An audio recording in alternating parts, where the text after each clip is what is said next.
Damos la bienvenida al abogado Mauricio Alarcón de la Fundación Ciudadanía y Desarrollo y sobre todo un gran analista político en el país.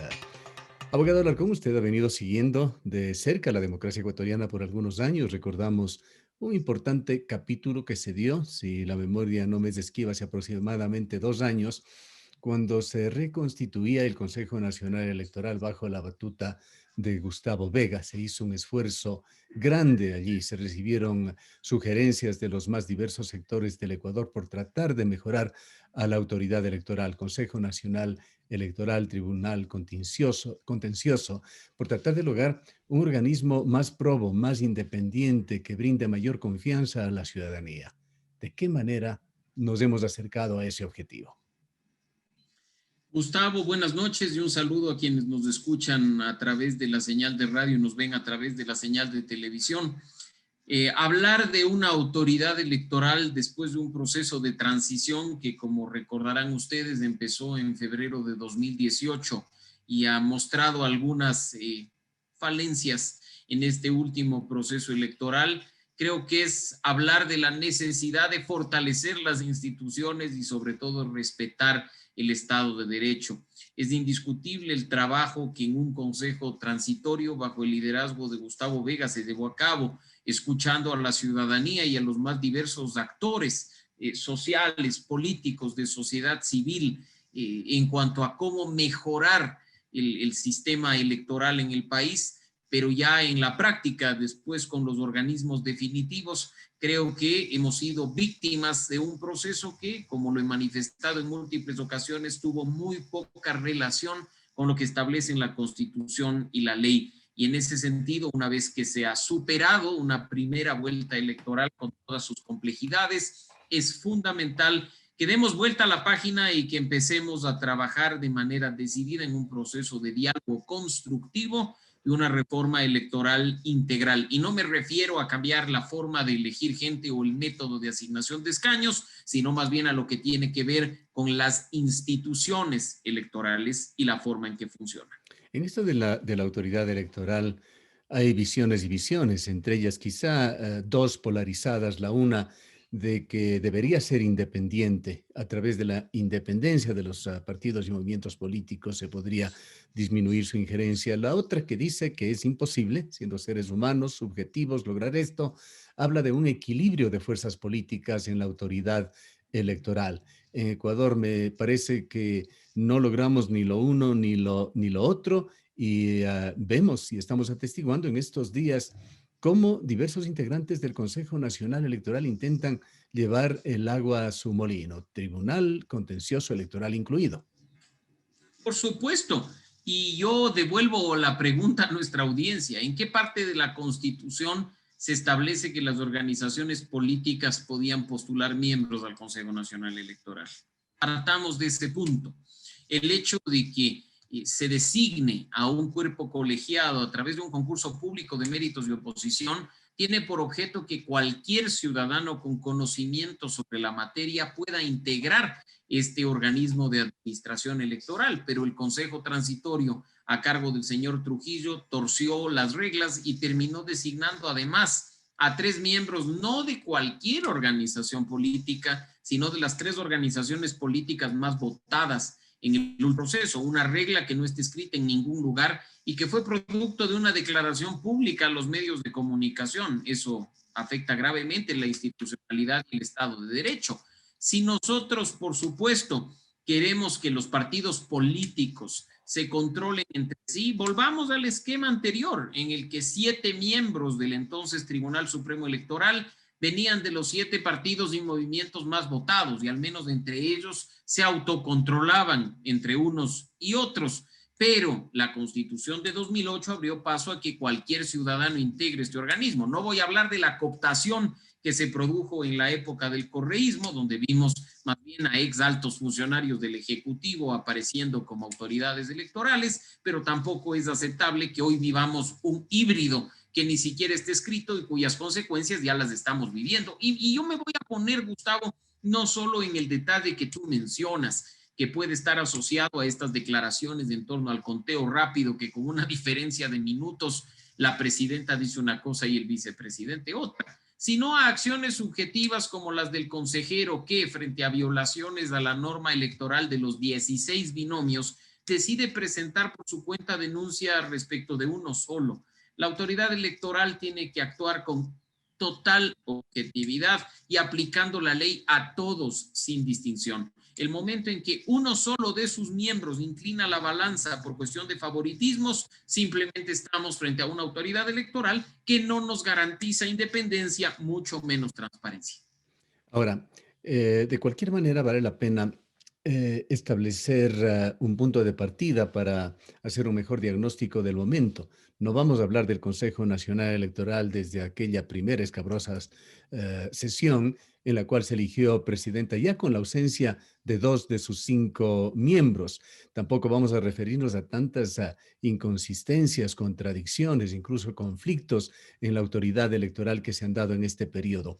Partamos de esa hora, aproximadamente 9 de la noche del domingo, cuando Yacu Pérez salía a las cámaras a denunciar un fraude electoral y a renglón seguido salía Diana Atamain a dar su versión oficial sobre el conteo rápido. ¿Qué ha sucedido de allí en adelante? Primero, es totalmente irresponsable tanto anunciar con un margen de error tan grande y una diferencia tan pequeña el resultado de un conteo rápido. Eso ni siquiera está de acuerdo con la metodología seria de cualquier conteo rápido de todo el mundo. Recordarás tú, Gustavo, que en 2017 pasó exactamente lo mismo, que un conteo rápido a manos de una organización hermana de la sociedad civil, Participación Ciudadana, no pudo presentar resultados porque el margen de error era más amplio que la diferencia y todo podía pasar. Eso es de actuar con responsabilidad, decirle a la gente, miren, esto está pasando, no salir a dar resultados. Pero irresponsable también en este punto del proceso es salir a hablar de un fraude, cuando el proceso del día domingo se ha llevado mayoritariamente de manera normal. Recordarás tú en elecciones de 2019, de 2017, que por ejemplo a través de redes sociales circulaban muchos videos de papeletas marcadas o de gente que era encontrada con documentos por fuera del recinto electoral. En este proceso, en el mejor de los casos, se encontraron hechos irregulares que se pueden contar con los dedos de una mano, un proceso que en realidad se realizó en paz. Salir a hablar de fraude en estas alturas del partido creo que es irresponsable y en ese sentido aprovecho este espacio para llamar a la calma a los actores políticos que están pujando por entrar a la segunda vuelta. En este momento es cierto que el señor Andrés Arauz ha ganado la primera vuelta y ha accedido a un cupo para la segunda vuelta, pero a quienes están en este momento peleando por un espacio, cuando tenemos un nivel tan alto de actas con inconsistencias, más de 1 millón de electores posibles, de lugares tan poblados como Guayas o como Pichincha, creo que hay que esperar hasta el final y pues pase quien pase, que haya total y absoluta transparencia para que sea un proceso electoral sin dudas. De eso se trata. Pero esas arranconas que tiene mucha gente, quizá por afán de protagonismo en los medios de comunicación, creo que son equivocadas cuando lo que le debemos dar al país es confianza y estabilidad después de un proceso electoral. Acabamos de atestiguar un poco lejos, allá en los Estados Unidos, este proceso también muy conflictivo entre el señor Biden y el señor Trump. Y las lecturas generales es de que a pesar de todo, a pesar incluso de esas escenas que parecían a momentos o Latinoamérica o África en los Estados Unidos, primó Uh en -huh. ese país la institucionalidad y ese es uno de los grandes valores de la democracia norteamericana. Aquí esa institucionalidad tan devaluada ya del organismo electoral, del Consejo Nacional Electoral, fue totalmente desbaratado en esa noche, adicionalmente a todo lo que ha pasado ya. Cuando un vocal sale a contradecir a un anuncio hecho con toda la majestuosidad, notarios incluidos por parte de la presidenta del Consejo Nacional Electoral. Y las cosas siguen. Y esto lo que abre es un enorme espacio para la especulación, proyecciones que se hacen desde ciudadanos prófugos que se encuentran a 8.000 kilómetros dando resultados con centésimas sobre cómo quedará, haciendo vaticinios sobre este tema, proyecciones que lo estará recibiendo también usted, abogado Alarcón, de cómo va a quedar, porque hacen un diagnóstico ya de estas juntas que nadie debería saber qué es lo que contienen, pero se hacen ya proyecciones y por supuesto, Aupados por todas estas equivocadas, inoportunas declaraciones que se han hecho, ponen en riesgo incluso la paz del país, pues se anuncian ya movilizaciones por parte de algunos sectores. Efectivamente, eso es lo que hay que evitar.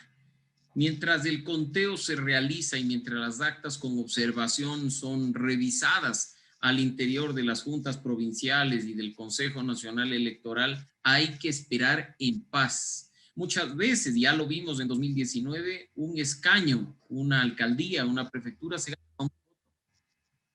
Y de lo que se trata es de que los seguidores, que además muchas veces tienen más pasión que el propio candidato, esperen con paciencia los resultados. Sé que en este caso hay una disputa muy grande por quizá el cargo más alto al que puede aspirar un político, la presidencia de la República, pero evitemos que haya violencia entre ciudadanos, evitemos que nuevamente se produzcan incidentes que ya sabemos qué consecuencias traen. En este momento, insisto, un llamado a la paz y a la calma, no solo a quienes intentan llegar a la segunda vuelta, me refiero al señor Pérez y al señor Lazo, sino a sus seguidores, para que por favor esperemos a que finalice la primera ronda de este conteo y que después, si es que tenemos pruebas de un fraude o tenemos observaciones que habiliten un reconteo de votos, activemos esos mecanismos que están previstos en la legislación bajo las modalidades que están, no activando incidentes violentos. A la fuerza no se logra nada. Ya vimos, como bien mencionas, el caso de Estados Unidos, la pugna que se produjo por el señor Trump afirmando haber sido víctima de un fraude, haber activado además cuanto recurso estaba disponible y teniendo incluso una Corte Nacional, en este caso en Estados Unidos, Suprema, republicana, que falló en su contra, que le dijo, señor, aquí no hay ningún fraude. Lamentamos mucho que usted diga, pero no se trata solo de decir, sino de probar.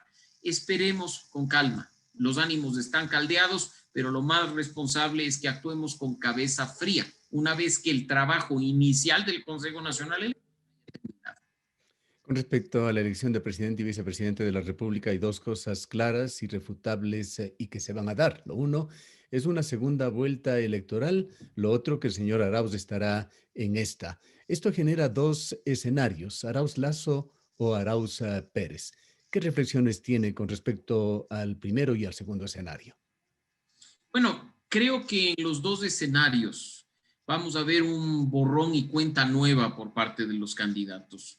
No veo que ninguno de ellos, si es que existe inteligencia no solo en sí mismos, sino en sus equipos, vaya a llevar a cabo una campaña en la misma línea de lo que fue la primera vuelta. Una campaña de segunda vuelta en la que hay tanto en juego, sin duda hace replanteos de estrategia, de acciones, de discurso, tiende puentes y busca aliados. Así es que veamos de manera real y efectiva qué logran los dos candidatos que efectivamente pasen a la segunda vuelta en ese sentido. Ahora bien, hablando de un ambiente de polarización como el que vivimos los ecuatorianos, no es camino fácil para ninguno de los dos segundos que accedan a la segunda vuelta. Hay gente que de manera, diría yo, muy visceral e incluso emocional, habla de que ya prácticamente si el señor Yacu Pérez pasa a la segunda vuelta será presidente de la República. Creo que están menospreciando a quien ha terminado en primer lugar,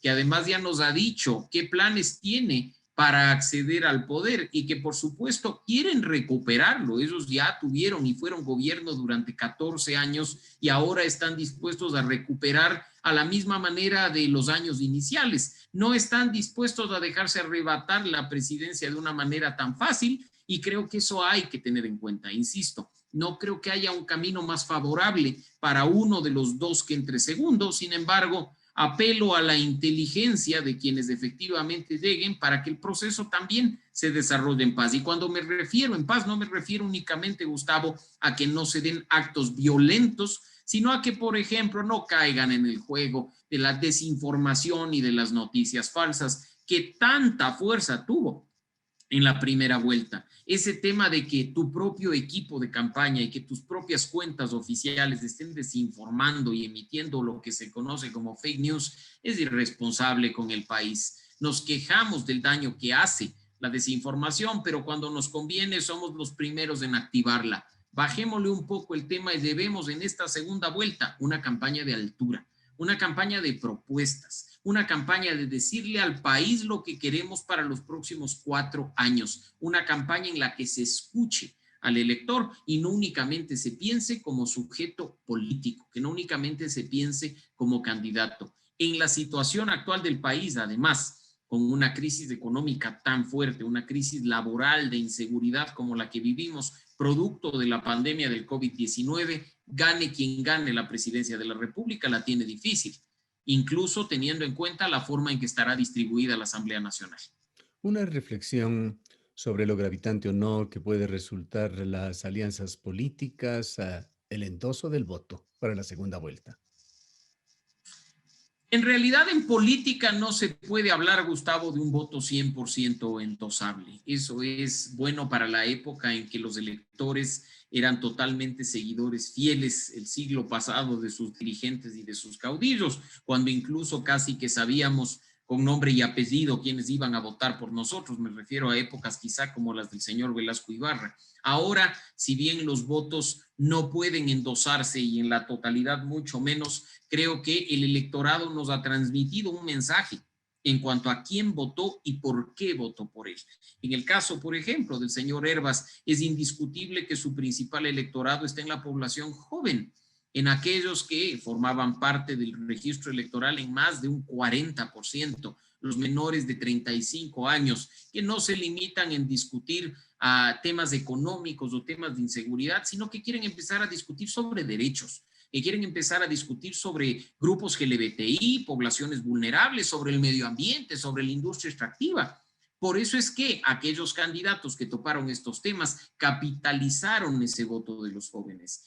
Claro, imagínate que los 12 candidatos restantes a la presidencia de la República juntos suman más o menos lo mismo que el voto blanco y el voto nulo. Increíbles resultados como los del ex prefecto de Azuay, Paul Carrasco, quedando en último lugar con el señor Giovanni Andrade, el famoso candidato de la escopolamina, y viendo resultados sorprendentes como el de César Montúfar, que acarició por un momento la alcaldía de Quito hace 2 años y hoy ni siquiera ha sido capaz de capitalizar el 1% del electorado nacional. Creo que ahí también hay mensajes de los electores, Gustavo, mensajes que te dicen, mira, ya mejor retírate, y que algunos se niegan a entender. El día de ayer escuchaba al ex candidato y expresidente Lucio Gutiérrez decir que seguirá en la pelea.